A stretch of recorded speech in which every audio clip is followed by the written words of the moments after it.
ચાલો વિદ્યાર્થી મિત્રો, આજે આપણે ઓહમના નિયમની મર્યાદાઓ જોઈએ. તો ઓહમના નિયમની મર્યાદા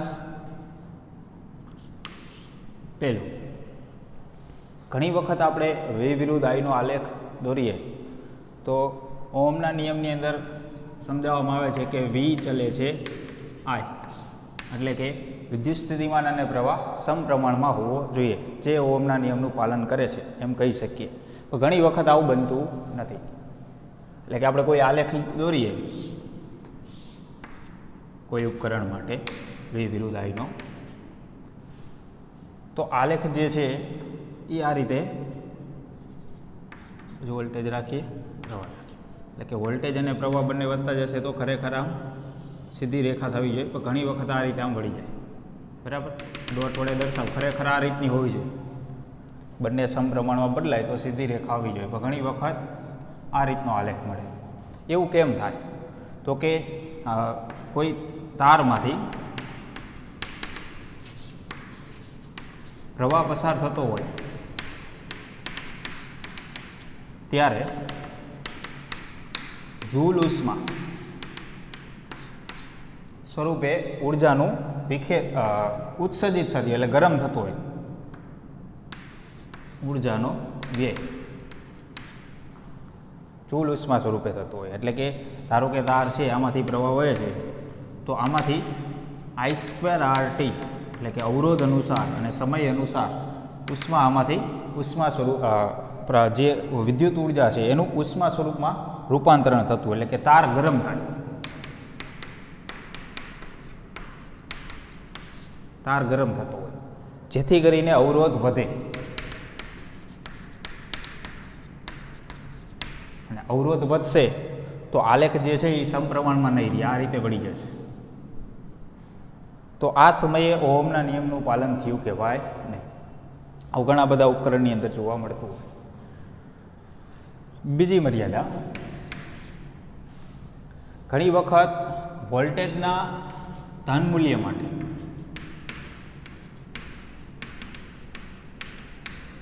જે પ્રવાહ મળે એ જ વોલ્ટેજના ઋણ મૂલ્ય માટે તે પ્રવાહ મળતો હોતો નથી. આવું ઘણા ઉપકરણની અંદર થાય, જેમ કે PN જંકશન ડાયોડ.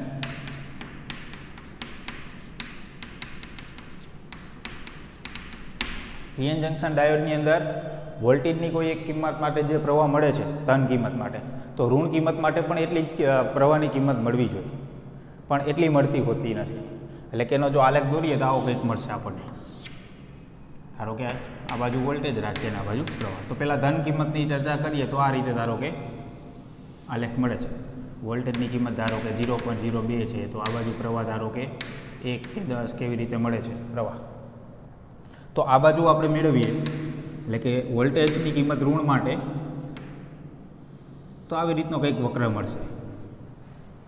ખરેખર આ બાજુ જે રીતનો વક્ર મળે છે એ જ રીતનો આ બાજુ વક્ર મળવો જોઈએ, પણ આ બાજુ પ્રવાહની કિંમત જુદી જુદી મળશે. વોલ્ટેજની જુદી જુદી કિંમત માટે ધારો કે 1.5 વોલ્ટેજ રાખશું, વોલ્ટેજ વધારે આપશું ઋણમાં, તો પ્રવાહ ખરેખર જે મળવો જોઈએ એ મળતો નથી, આવું જોવા મળે. તો આવા ઉપકરણ જે છે ઓહમના નિયમનું પાલન કરતા નથી, એવું આપણે કહી શકીએ. ત્રીજી મર્યાદા, ગેલિયમ આર્સેનાઇડ જે અર્ધધાતુ છે, ગેલિયમ આર્સેનાઇડ, આની અંદર વોલ્ટેજ અને પ્રવાહની કિંમતો આપણે જોઈએ તો પ્રવાહની કોઈ એક કિંમત માટે આપણને જુદા જુદા વોલ્ટેજની કિંમતો મળતી હોય. એટલે કે પ્રવાહની કોઈ એક કિંમત માટે, પ્રવાહની કોઈ એક મૂલ્ય માટે વોલ્ટેજના જુદા જુદા મૂલ્ય મળે, આવું જોવા મળે. તો અહીંયા પણ ઓહમના નિયમનું પાલન કહેવાય નહીં. એટલે કે એનો આલેખ જો દોરીએ તો આવો કંઈક મળશે.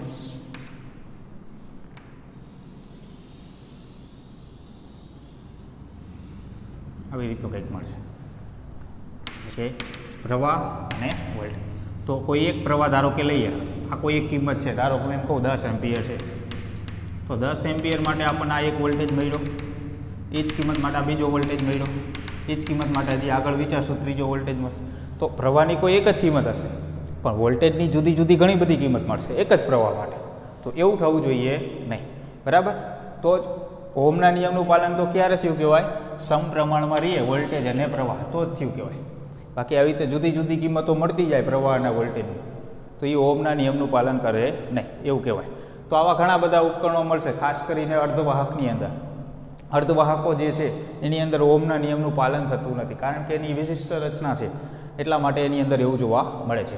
તો એવું કે ઓહમના નિયમની મર્યાદા જણાવો, બરાબર. તો 3 મર્યાદાઓ યાદ રાખવાની. એક તો જૂલ ઉષ્માના કારણે અવરોધ વધશે, ગરમ થશે તાર, એના કારણે પ્રવાહ અને વોલ્ટેજ સમપ્રમાણમાં રહેશે નહીં, એક મર્યાદા આવી. બીજી મર્યાદા પીએન જંકશન ડાયોડની અંદર વોલ્ટેજનું જે ધન કિંમત હોય એના માટે જે પ્રવાહ મળે એટલી જ વોલ્ટેજના ઋણ કિંમત માટે પણ મળવી જોઈએ, પણ એવું થશે નહીં, બરાબર. અને ત્રીજી મર્યાદા ગેલિયમ આર્સેનાઇડ, કે જેની અંદર પ્રવાહની કોઈ એક કિંમત માટે વોલ્ટેજની ઘણી બધી કિંમતો મળે છે, બરાબર. તો એ પણ એક ઓહમના નિયમનું પાલન કરતું નથી, એવીની એક મર્યાદા થઈ, બરાબર. આ લેખો યાદ રાખી લેવાના. તો ઓહમના નિયમની મર્યાદાઓ પૂછી શકાય, તો 3 મર્યાદાઓ યાદ રાખવી.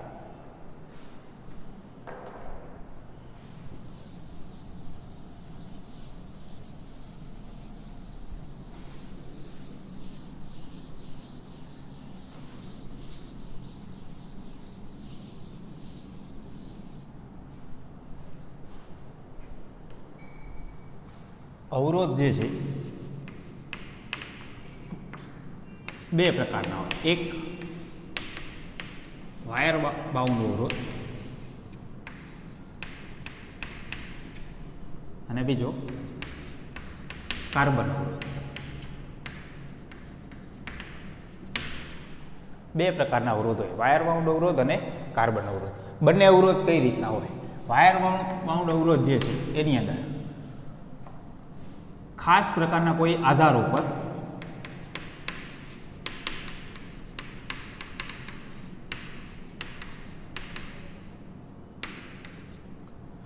અમુક મિશ્ર ધાતુઓ જેવી કે મેંગેનીઝ,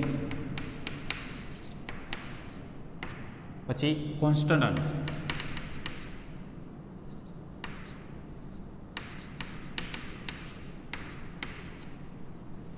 નિક્રોમ, આવી જે મિશ્ર ધાતુઓ છે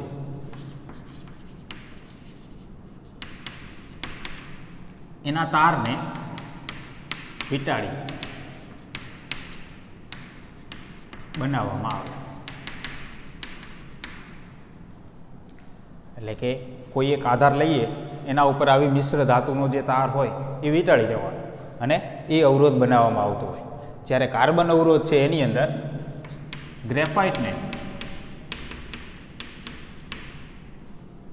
રેઝિન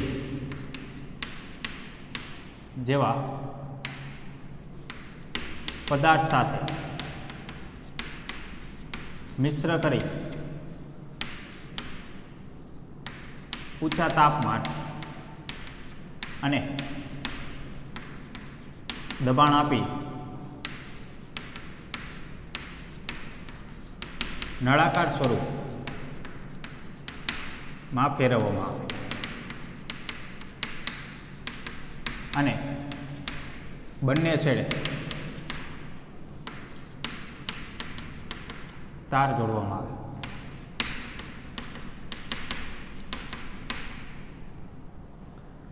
ગ્રેફાઇટ જે છે એને રેઝિન જેવા પદાર્થ સાથે મિશ્ર કરવામાં આવે, એને ઊંચા તાપમાને અને દબાણે જે પ્રક્રિયાઓ કરવામાં આવતી હોય એ બધી પ્રક્રિયાઓ કરી અને એને નળાકાર સ્વરૂપ આપવામાં આવે અને બંને છેડે તાર આપવામાં આવે. એટલે કે આવો કંઈક આકાર થશે.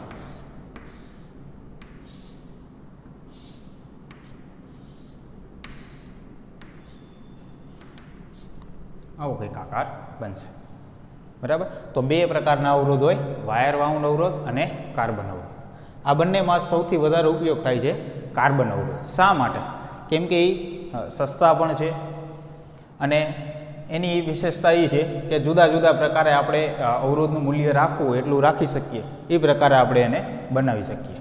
ખાસ કરીને એની ખાસિયત એવી જ આના ઉપર જુદા જુદા રંગ હોય, 4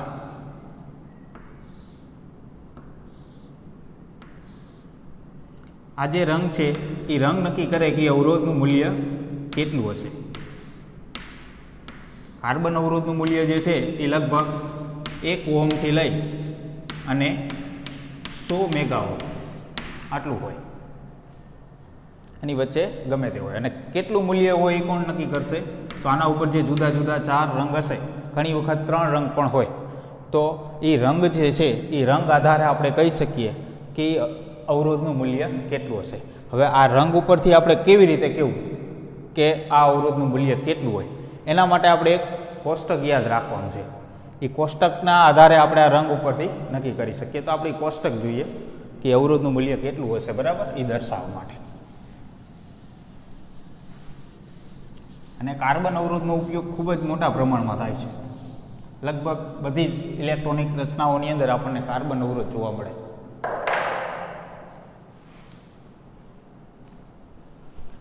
અને કદમાં પણ પાછા નાના હોય.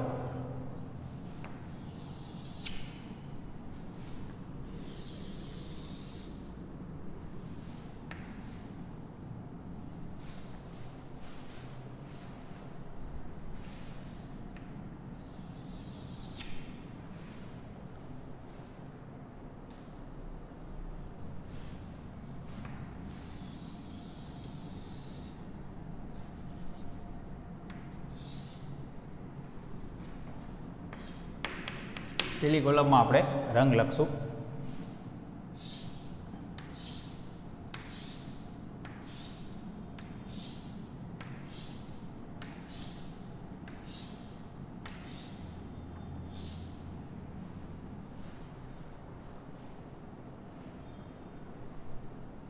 પહેલા છે કાળો રંગ, પછી છે કથ્થઈ,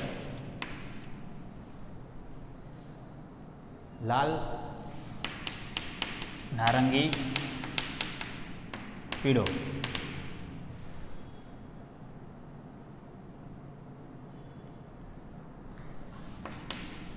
લીલો, વાદળી,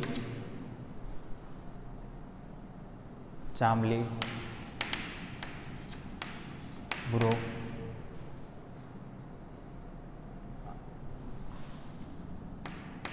ભૂખરો, સફેદ. બરાબર. ટોટલ 1 2 3 4 5 6 7 8 9 10 કલર યાદ રાખવાના છે. હજી બીજા પણ છે 3, બરાબર, એ પછી યાદ આપણે રાખીએ. પહેલાં તો આટલા રંગ યાદ રાખવાના છે. કાળો રંગ જે છે અંગ્રેજીમાં પણ આ રીતે યાદ રાખી શકો, બ્લેક, બરાબર. પછી કથ્થઈ જે છે એટલે કે બ્રાઉન, પછી રેડ, ઓરેન્જ, યલો, આ રીતે પણ યાદ રાખી શકો આખું. અને બાજુમાં એ જ રીતે પ્રથમ અંક દર્શાવવા માટેનું અંક આવે.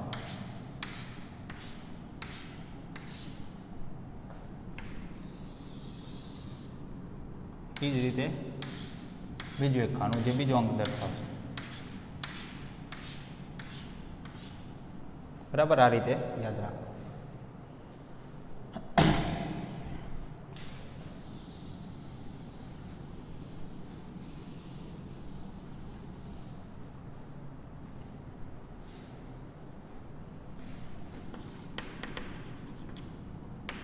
સંખ્યા અને ગુણાકાર.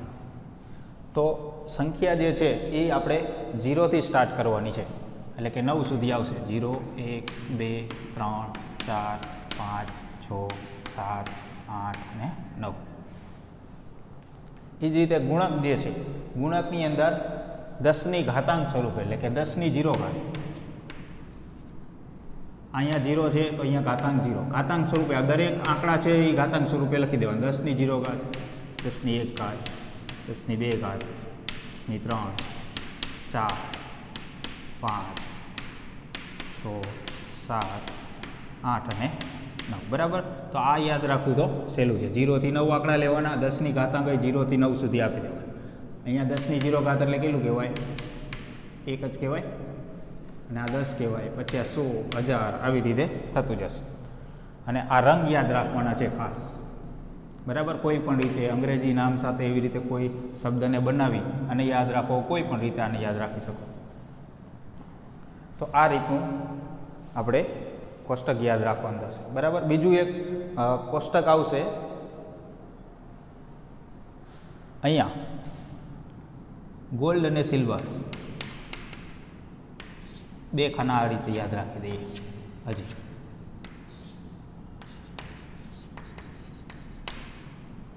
જે અંકમાં નહીં આવે, જે સંખ્યા જે છે એમાં નહીં આવે, પણ ઘાતાંક એની યાદ આવશે, યાદ રાખવાની થશે. એની બે ઘાતાંકો આવશે, 10⁻1 10⁻2.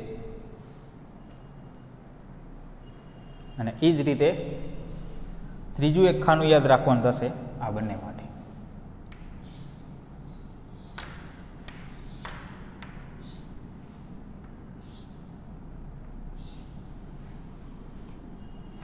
પાંચ, 10 અને 20 આ પર્સન્ટેજ માટે છે. આ શું દર્શાવે છે ખાનું? આ કલર માટે, ગોલ્ડ અને સિલ્વર. અને આ છેલ્લું જે ખાનું જે છે એ છેલ્લું ખાનું છે એ કોઈ જ કલર ન હોય એના માટે, બરાબર. એ જોઈએ શા માટે આપણે આ લખ્યું છે. એ પણ તો આપણે જોયું હતું કાર્બન અવરોધ જે છે એની અંદર આ રીતની રચના હશે.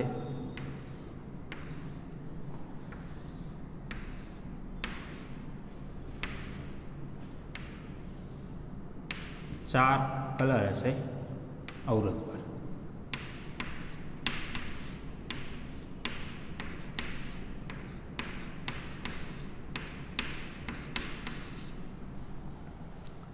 તો ચારે ચાર કલર જે છે એમાંથી પહેલો જે રંગ હશે એ આપણે ક્યાંથી પસંદ કરવાનો? ધારો કે કોઈ પણ રંગ હોય પહેલો, બરાબર, એ આ જે સંખ્યા આપણે દર્શાવી છે આમાંથી નક્કી કરવાનું. જે રંગ હોય, ધારો કે વાદળી રંગ હોય તો પહેલો અંક કેટલો આવશે? 6, બરાબર. એ જ રીતે ધારો કે ભૂખરો રંગ હોય તો 8 આવશે, એટલે નારંગી રંગ હોય તો 3 આવશે. એ જ રીતે બીજો અંક જે છે અવરોધનો એ પણ આ જ સંખ્યામાંથી નક્કી કરવાનો. ધારો કે બીજો રંગ નારંગી હોય તો ત્યાં કેટલો આવશે? 3, બરાબર. પછી વાદળી હોય તો 6, જાંબલી હોય તો 7. એ રીતે બીજો રંગ દર્શાવશે. ત્રીજો રંગ, ત્રીજી સંખ્યા છે, એટલે કે અહીંયા આપણે એવું લખી શકીએ આ દશક અંક છે, આ એકમ અંક છે. ત્રીજો અંક જે છે એ ગુણક દર્શાવશે, બરાબર. ગુણ્યા કરી અને 10ની કોઈ ઘાતાંક આવશે જે આમાંથી પસંદ થશે.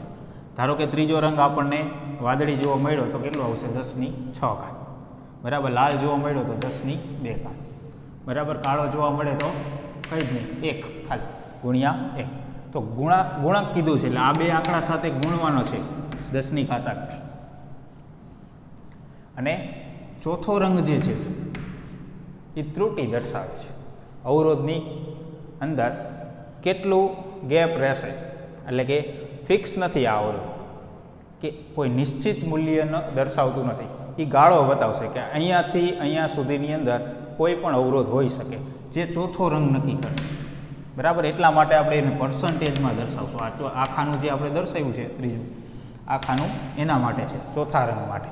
કે ધારો કે ચોથો રંગ છે એ સિલ્વર છે, તેનો અર્થ એવો થયો કે આ 10% ફેરફાર દર્શાવે છે અવરોધની અંદર. જે અવરોધ મળશે એની અંદર 10% ફેરફાર દર્શાવે છે. ધારો કે ગોલ્ડ હોય તો 5%. ઘણી વખત ચોથો રંગ હોતો નથી. ચોથો રંગ ન હોય તો અહીંયા આપણે લખ્યું છે કોઈ રંગ નથી, કોઈ કલર નથી, બરાબર. તો એના માટે કોઈ કલર નહીં હોય એના માટે 20% ફેરફાર દર્શાવશે અવરોધની અંદર. તો આપણે કોઈ એક એક્ઝામ્પલ લઈએ અને ગણીએ. ધારો કે પહેલો રંગ જે છે પીળો છે, બીજો રંગ છે એ ધારો કે લાલ છે, ત્રીજો રંગ છે એ ધારો કે નારંગી છે, અને ચોથો રંગ છે ધારો કે ગોલ્ડ, બરાબર, સિલ્વર, ગોલ્ડ છે, બરાબર, સોનેરી. આ રીતે છે. તો હવે આ અવરોધનું મૂલ્ય કેટલું છે એ આપણે નક્કી કરો. તો જુઓ, પહેલો અંક જે છે એ પીળા રંગનો, તો પીળા રંગ માટે કયો અંક છે? તો કે 4. એ જ રીતે બીજો રંગ જુઓ તો કે લાલ, તો એના માટે કયો અંક છે? તો કે 2. પહેલા બે આંકડા માટે આપણે સંખ્યા જ પસંદ કરવાની છે આમાંથી, બરાબર. પછી ત્રીજો અંક આવે જે ગુણક છે, ગુણક છે એટલે કે ગુણાકાર, પછી કિંમત મૂકવાની.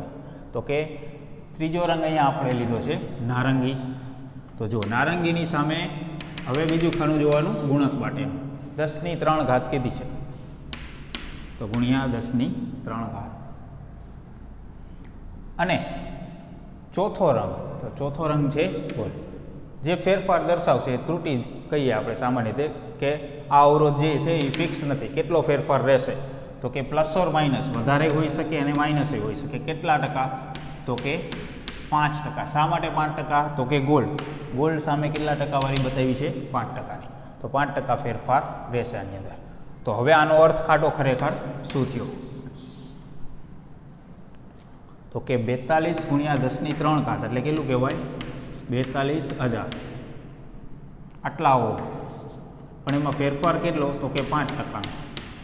5%નો ફેરફાર એટલે મતલબ શું થયો, તો 42,000ના 5% કરીએ એટલે કેટલું થાય, બરાબર. 42,000ના 5% કરીએ ગુણ્યા 5/100 એટલે કેટલું થશે, 2100. તો 2100 જે થશે આટલો અવરોધ, એટલે કે આને આપણે આવી રીતે લખી શકીએ 42,000 ohm plus or minus 2100 ohm આવું થયું. એટલે કે 2100 જેટલા વધારે અથવા 2100 જેટલા ઓછા. તો પહેલાં આપણે ઓછા કરીએ 2100 જેટલા, એટલે કેટલું થાય, 42,000માંથી 2100 આપણે કાઢીએ એટલે કેટલું થશે, 39,900 એટલું થશે, બરાબર. રેડિયલ. પછી પ્લસ કરીએ 2100 તો કેટલું થશે, તો એની કિંમત મળશે આપણને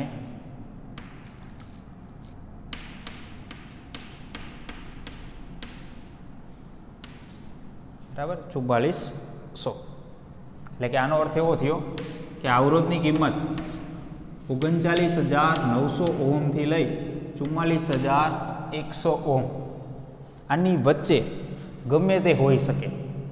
એટલે કે જે કાર્બન અવરોધ ઉપર આ રીતના રંગ હોય, પીળો, લાલ, નારંગી અને ગોલ્ડ, આ રીતનો જે રંગ હશે જે કાર્બન અવરોધ ઉપર, એ અવરોધની કિંમત કેટલી, તો કે અવરોધની કિંમત 39,900 ઓહ્મથી લઈ અને 44,100 ઓહ્મની વચ્ચે ગમે તે હશે એવું દર્શાવે છે, બરાબર. પણ આની વચ્ચે જ હશે, આની બહાર હશે નહીં એવું બતાવે છે. તો ઘણી વખત આપણને આવી રીતનો ક્વેશ્ચન પૂછાય, કોઈ એક અવરોધ આપી દે અને એના ઉપર રંગ આપી દે અને એમ કહે કે અવરોધનું મૂલ્ય કેટલું, બરાબર. તો આ રીતે તમે નક્કી કરી શકો. તો આ નક્કી કરવા માટે તમને શું યાદ હોવું જોઈએ, તો કે પહેલાં તો આ કોષ્ટક યાદ હોવું જોઈએ, બરાબર. કોષ્ટક તો આપેલું હશે નહીં, તો પહેલાં કોષ્ટક યાદ હોવું જોઈએ, તો જ તમે કહી શકો કે કયો આંકડો તમે લખશો કયા રંગની સામે, બરાબર. તો ખાસ કરીને આ કોષ્ટક યાદ રાખવાનું છે, પછી જ તમે આ રીતે દર્શાવી શકશો. અને રંગ દર્શાવો તો પહેલા બે રંગ છે એ પહેલા બે આંકડા દર્શાવશે, પછી ત્રીજો રંગ છે એ ગુણક દર્શાવે, એટલે કે ગુણ્યા કરી અને 10ની ઘાતાંક આવશે, અને ચોથો રંગ જે છે એ પર્સન્ટેજ બતાવશે, પ્લસ ઓર માઇનસ કેટલા થશે એમાં, બરાબર. કે ઘણી વખત ચોથો રંગ નહીં હોય તો 20% જ આવશે, ચોથા રંગ જ્યારે રંગ નહીં હોય ત્યારે. તો આ રીતે તમે અવરોધ બનાવી શકો, બરાબર. અવરોધનું મૂલ્ય કેટલું હોય. ઘણી વખત ઉલટું પણ ગણવાનું થાય. આવી રીતે તમને રેન્જ આપી દે કે ધારો કે કોઈ અવરોધ આટલા ઓહ્મથી લઈ અને આટલા ઓહ્મની વચ્ચે છે, તો એ કાર્બન અવરોધ ઉપર રંગ કયા હશે એવું પૂછાય, બરાબર. એ કાર્બન અવરોધ ઉપર રંગ કયા હશે, તો કેવી રીતે ગણશો, તો કે જો આપણે આ જ ઉદાહરણ લઈ લઈએ, બરાબર. આની અંદર જ આપણે જે પ્રક્રિયા કરી છે એ ઉલટી કરતી જવાની. આપણે શું કર્યું પહેલાં છેલ્લે, તો કે આની અંદર ઉમેર્યા અથવા તો બાદ કર્યા. આપણે છેલ્લે આ કર્યું, જ્યારે આપણે શું કરાય આની અંદર આ બંને જે રેન્જ આપી હશે એનો સરવાળો કરો, છેદમાં 2 લખો, બરાબર. બંનેનો સરવાળો કરો અને છેદમાં 2 એટલે મધ્ય કિંમત આવશે. મધ્ય કિંમત કઈ આવશે, તો કે 42. એટલે કે આ બંનેનો સરવાળો કરી અને છેદમાં 2 મૂકશો એટલે આવશે 42,000 આટલું આવશે.